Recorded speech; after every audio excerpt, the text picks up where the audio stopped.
डर की दास्तां YouTube channel पर आपका स्वागत है दोस्तों। यहाँ आपको सुनने को मिलती है भूतिया कहानियां। इसीलिए हमारे चैनल को सब्सक्राइब कर लीजिए। अब चलिए कहानी शुरू करते हैं। मैंने कभी सोचा भी नहीं था कि एक ट्रेन मेरा लास्ट जर्नी होगी। वो दिन आज भी मेरे दिमाग में है जैसे कल की ही बात हो। मेरा नाम रोहन है। मैं एक सॉफ्टवेयर इंजीनियर हूं और मुझे मेरे कंपनी का काम था रामपुर से सागरगंज तक का एक लंबे बिजनेस ट्रिप पर। फ्लाइट एक्सपेंसिव थी तो मैंने ट्रेन में रिजर्वेशन करवा ली। वो टिकट टिकट नहीं, एक अजीब सा आशीर्वाद थी जिसका मतलब मैं उस रात समझा। ट्रेन का नाम था देवनागरी एक्सप्रेस। पुरानी काली सी, उसके कोचेस पर जंग लग चुका था, जैसे कोई बुढ़ा आदमी जिसके शरीर पर झुर्रियां पड़ चुकी हैं। स्टेशन पर आके मैंने देखा ट्रेन में बिल्कुल भी हसल बसल नहीं था। कोई कूली नहीं, कोई पैसेंजर्स आते जाते हुए नहीं दिख रहे थे, जैसे ये ट्रेन सिर्फ मेरे लिए ही खड़ी थी। मेरा कोच S4 था। अंदर घुसा तो एक भयंकर ठंडक ने मेरे शरीर को झटके से थाप लिया। एसी तो चल नहीं रहा था, फिर भी इतनी ठंड क्यों थी? अंदर केवल 2-4 पैसेंजर्स थे।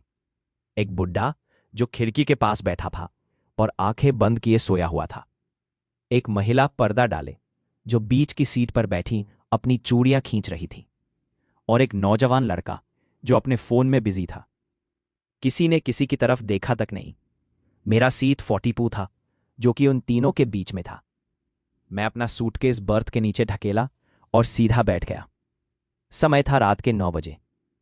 ट्रेन ने अपनी आवाज निकाली, एक ऐसी आवाज जो बिल्कुल नॉर्मल नहीं थी। वो एक ऐसी चीख थी जैसे कोई जानवर दर्द में चिल्ला रहा हो। और फिर धीरे से ट्रेन चलनी। स्टेशन की रोशनी कुछ ही पलों में अंधेरे में डूब गई। मैं खिड़की से बाहर देखा। अंधेरा था, बिल्कुल गहना, जैसे हम किसी टनल में दाखिल हो रहे हों, लेकिन वो टनल कभी खत्म ना होने वाला था। कुछ देर बाद मैंने अपना लैपटॉप निकालकर काम करना चाहा, लेकिन मेरा दिमाग कॉन्सेंट्रेट नहीं कर पा रहा था। वो महिला जो चूड़ियां खींच रही थी, उसकी आवाज, वो आवाज बिल्कुल नॉर्मल नहीं थी। ऐसा लग रहा था जैसे वो चूड़ी नहीं बल्कि अपनी हड्डियां रगड़ रही हो। एक अजीब सी खर-खर की आवाज। मैंने उसे देखने की कोशिश की, लेकिन वो पर्दे के पीछे थी। तभी वो बुढ़ा हिलता। उसने आंखें खोली। मैं उसकी आंखें देखकर रुक गया। वो आंखें बिल्कुल सफेद थी, पुतलियों की तरह। उनमें कोई पुतली नहीं थी। उसने अपना सिर मेरे तरफ घुमाया, बिना कुछ बोले, और फिर अपनी आंखें बंद कर ली। मेरा खून ठंडा हो गया। मैं सोचने लगा, बस भाई, ये सब मेरा दिमाग है, थकान है। मैं उठकर वॉशरूम जाने का सोचा। वॉशरूम कोच के आखिरी हिस्से में था। चलते वक्त मैंने उस नौजवान लड़के की तरफ देखा। वो अब भी फोन में ही था, लेकिन उसकी स्क्रीन बिल्कुल ब्लैक थी। वो बस उसी ब्लैक स्क्रीन को घूर रहा था, आंखें फटी हुई, जैसे कोई डरावनी चीज देख रहा हो। वॉशरूम का दरवाजा खराब था। अंदर जाकर मैंने लॉक लगाया। ना ही लाइट थी, बस एक इमरजेंसी बल्ब जला रहा था, जो तारों से लटका हुआ था और झूल रहा था, जिससे परछाइयां हिल रही थीं, जैसे कोई नाच रहा हो। मैंने अपना चेहरा पानी से धोया, आईने में अपना चेहरा देखा। मैं थोड़ा संत हो गया था। तभी मैंने आवाज सुनी, थैप थैप थैप, जैसे कोई बारे नंगे पांव से फ्लोर पर चल रहा हो। वो आवाज कॉरिडोर से आती हुई महसूस हो रही थी।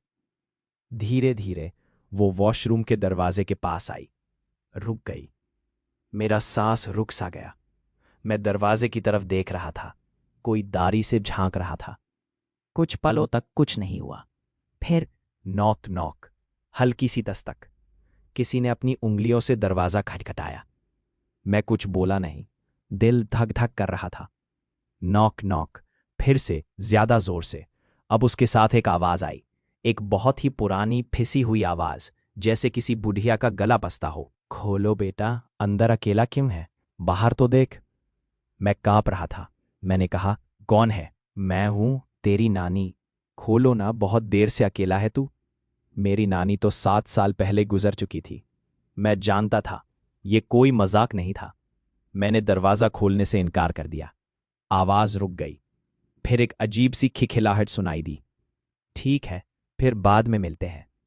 उसके बाद वो थाप थाप की आवाज धीरे धीरे दूर होते हुए गायब हो गई। मैं कई मिनट तक वहीं खड़ा रहा, हिम्मत जमाकर। जब बाहर आया, कॉरिडोर बिल्कुल खाली था। लेकिन जब मैं अपनी सीट की तरफ बढ़ा तो मैंने देखा कि वो बुढ़ा अब मेरी सीट के सामने खड़ा था। उसने अपनी सफ़ेद आंखें मेरे तरफ घाड़ रही थीं। उसके होंठ हिल रहे थे, जैसे वो कुछ कहना चाहता हो। मैं रुक गया। उसने आवाज़ निकाली, ये ट्रेन तुम्हारी नहीं है, ये ट्रेन हम सब की है। हम यहीं के हैं, तुम यहां क्यों हो? मैंने कुछ जवाब देने की कोशिश की, लेकिन उसने अपना हाथ उठाया। उसकी उंगलियां लंबी, काली और तेज थीं, जैसे छुर्रे। उसने मेरे सीने की तरफ इशारा किया। तुम्हें वो चाहिए? तुम्हें वो मिल जाएगी, आगे। ये कहकर वो अपनी सीट पर वापस चला गया, जैसे कुछ हुआ ही नहीं। मैं बेचैन था। वापस बैठकर मैंने सोचा, अगला स्टेशन आते ही मैं उतर जाऊंगा। कुछ भी हो जाए, मैं इस ट्रेन में नहीं रहूंगा। मैं फोन निकाला, लेकिन नेटवर्क नहीं था। जीरो। किसी को कॉल करने की कोशिश की, लेकिन कोई जवाब नहीं आया। तभी ट्रेन ने एक झटका दिया और रुक गई। बाहर अंधेरा ही अंधेरा था। कोई स्टेशन नहीं था, कोई प्लेटफॉर्म नहीं था, बस जंगल था, गहना जंगल।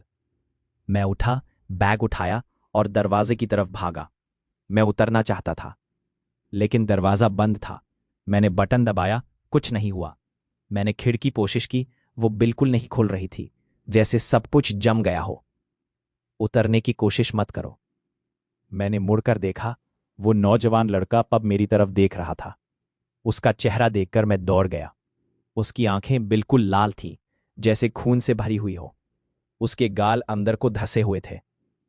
ये ट्रेन कभी नहीं रुकती, उसने कहा, उसका स्वर बिल्कुल फटा हुआ। ये सिर्फ चलती रहती है। अगर तुम उतरोगे तो वो तुम्हें ले ही आएगी। मैंने पूछा, घबराहट से। वो आएगी, वो महिला, वो तुम्हें अपनी चूड़ियां पहना देगी, अपनी हड्डियों की चूड़ियां।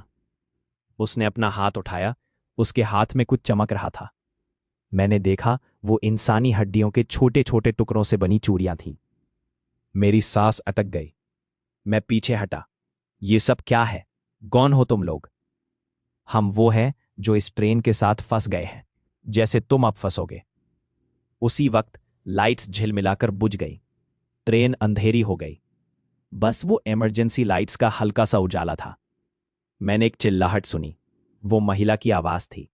उसके पर्दे से आवाज आ रही थी, आजा बेटा, मेरे पास आजा, तेरी चूड़ी तैयार है। मैं भागा, पीछे की तरफ, वॉशरूम की तरफ। कोई और रास्ता नहीं था। मैं अंदर घुसा और दरवाजा बंद कर दिया। मेरी छाती ढक ढक कर रही थी। बाहर से वो थाप थाप की आवाज वापस आ गई, लेकिन इस बार वो एक नहीं, कई थी, जैसे कई लोग नंगे पांव से कॉरिडोर में चल रहे हों। दरवाजे पर दस्तक पड़ी। खोलो रोहन। ये मौसी की आवाज थी, मेरी मौसी जो अमेरिका में रहती थी। खोलो बेटा, मैं हूं, ये पापा की आवाज थी। फिर एक और आवाज जो मेरे खून को जमा देने वाली थी, वो मेरी ही आवाज थी। खोलो रोहन, अंदर क्यों छिपा है? बाहर आ जा, सब ठीक हो जाएगा। मैं रोने लगा। मैं अंदर जाकर दब गया। मैंने सोचा मैं मर गया। ये नर्क है, यही मौत है। तभी ट्रेन ने एक जबरदस्त झटका दिया। दरवाजा खुल गया। मैं बाहर गिरा। लाइट्स वापस आ चुकी थी, लेकिन अब कोच बिल्कुल खाली था। वो बुढ़ा, वो महिला, वो लड़का, कोई नहीं था। सिर्फ मैं था और मेरी सांस। मैं सांस रोककर वहीं बैठा रहा। क्या वो सब खत्म हो गया? मैं उठा और धीरे से अपनी सीट की तरफ गया। कुछ नहीं हुआ। मैं खिड़की से बाहर देखा। उजाला था, सुबह हो चुकी थी। एक स्टेशन नजर आया, सागरगंज, मेरा स्टेशन। मैं रोते हुए हंसा। मैं बच गया। वो सब एक भयानक सपना था। ट्रेन स्टेशन पर रुकी। मैंने बैग उठाया और सीधा दरवाजे की तरफ भागा। दरवाजा खुला था। मैं नीचे कूदा। प्लेटफॉर्म पर भीड़ थी, लोग आजे जा रहे थे। मैंने एक आदमी से टकराया। उसने मुझे गुस्से से देखा। भाई, आंख नहीं है, देखकर चला कर। मैंने माफी मांगी और एक बेंच पर जाकर बैठ गया। मैं जिंदा था, मैं सेफ था। तभी मेरी नजर मेरी कलाई पर पड़ी। वहां मेरे हाथ में एक चूड़ी थी, सफेद, चमकदार, लेकिन अजीब सी, जैसे किसी चीज की हड्डी से बनी हो। उसमें से वही खरखर की आवाज आ रही थी। मैंने चीख मारी। मैंने उसे उतारना चाहा, लेकिन वो बिल्कुल चिपक चुकी थी, जैसे मेरी हड्डी बन चुकी हो। और फिर मैंने अपने फोन पर नोटिफिकेशन देखा। एक मैसेज था जो कि नेटवर्क ना होने के बावजूद आ गया था। Sender unknown. Message, welcome to the family. Train वापस आएगी तुम्हें लेने अगली पूर्णिमा को। तब तक अपनी नई ज्वेलरी का मजा उठाओ। आज पूर्णिमा है। मैं अपने घर की खिड़की से बाहर सड़क देखता हूं। रात हो चुकी है। दूर से एक ट्रेन की सीटी सुनाई देती है।